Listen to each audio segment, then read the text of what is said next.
What's up guys, welcome back to my channel. I hope all are doing great. మరి ఏంటంటే ముచ్చట ఏంటంటే అందరికి తెలిసిన విషయమే, మనది సంవత్సరం దాటక ముందేనే 12,000 కిలోమీటర్స్ తిరిగింది. అంతగానం తిప్పేసినాం భయ్య. ఇక థర్డ్ సర్వీస్కి వచ్చింది కథ. ఈ థర్డ్ సర్వీస్ ఫ్రీ సర్వీస్ అంటారు కానీ మళ్ళీ పైన లేబర్ ఛార్జెస్ తీసేస్తాం సార్ అంటారు. పార్ట్స్కి మాత్రం పడతాయి భయ్య. ఇది టూ ఎక్స్పెన్సివ్. సో తొందరగా లేట్ చేయకుండా స్టార్ట్ అయిపోతున్నాయి, ఎందుకంటే స్లాట్ బుక్ చేసుకున్నాను ఆల్రెడీ నేను. జై బజరంగి భాయిజాన్. చలో బండి అయితే స్టార్ట్ చేసిన, మెల్లిగా మూమెంట్ వేసుకొని సో అలా స్టార్ట్ అయిపోవాలి.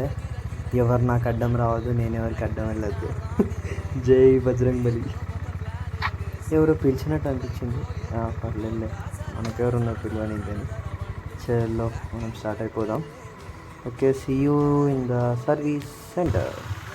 హైవే మీద ఎంత స్పీడ్ అన్నా పోండి, కానీ గల్లీలో మాత్రం వెళ్ళవండి భయ్యా. ఫైనల్గా అయితే సర్వీస్ సెంటర్కి రీచ్ అయ్యాగానే ఆయన సర్వీస్ బాయ్ అయినా వచ్చి బండి రీడింగ్ గిట్ట చెక్ చేస్తున్నాడు. థర్డ్ ఫ్రీ సర్వీస్ అప్లికేబుల్లా కాదు అని. సో డిఫాల్ట్స్ ఏమైనా ఉన్నాయా లేవా అని చెక్ చేస్తారు. మనకైతే క్యాబిన్ ఇచ్చారు, క్యాబిన్లో కూర్చోవాలి మనము. మన ముంగటనే బండి మొత్తం రిపేర్ చేస్తారు, దాంట్లో ఏమేమి ఐటమ్స్ కావాలో అవన్నీ చూపిస్తారు. సో ఫైనల్గా ఇక్కడ మన బండి అయితే రిపేర్ చేస్తారు.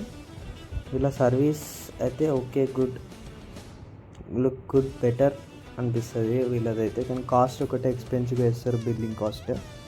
సో అలా మనం కూర్చుంటాను. Let's see what will happen. So they are doing their work.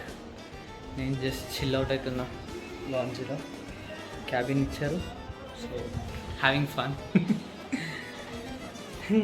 Bike సర్వీస్కి ఇచ్చాను అనగానే మా ఫ్రెండ్ వాడు వచ్చిండు. తర్వాత లంచ్ టైం అయిందని డామినోస్ నుంచి పిజ్జాస్ ఆర్డర్ పెట్టుకుండే. మన లంచ్ తినడం అయిపోయినాక ఖాళీ ఉండటం ఎందుకని దేనిలో దాన్ని గెలుకుదామని నైస్ జాకెట్స్ తీసుకోవాలి, తీసుకుందామని చూస్తున్నా. Let's see what will happen. మన బైక్ అయితే ఫైనల్లీ బయటకు తీసుకొచ్చారు. సర్వీస్ అయినాక టెస్ట్ డ్రైవ్ కోసం తీసుకెళ్తున్నారు బయటకి. సో అలా అన్ని పార్ట్స్ వేసినాక కరెక్ట్ ఉందా లేదా అని బ్రేకింగ్, ఫ్రంట్ బ్రేక్స్ అన్ని టెస్ట్ చేస్తున్నారు. బిల్ అయితే గట్టిగా వేసారు బ్రో. ఒక ఎన్విరాప్లో పెట్టి లాస్ట్కి అయితే మనకు చేతిలో పెట్టారు. So expensive bro, so expensive. అమ్మా, ఆ బండి ఫ్యూజులు పోయడం ఏందో భయ్య తెలియదు, కానీ ఆ బిల్లు చూసినాక నా ఫ్యూజులు ఎగిరిపోయినాయి. ఏం చేస్తాం, ఇక సచ్చినట్టు కట్టాల్సింది. ఎందుకంటే బండి మనది కాబట్టి మనం తీసుకొని పోవాలి కాబట్టి, అంతే. ఇక ఏం చేయలేము. ఇక వన్స్ వెంటనేమంటే దాని ఎక్స్పెన్సివ్ ఆలోచించద్దు భయ్య. టోటల్గా బిల్ అయితే చెప్పాను బ్రదర్. ఫైనల్గా అయితే రూమ్కి వచ్చేసిన, ఒక పని అయిపోయింది. మళ్ళీ కలుద్దాం భయ్య.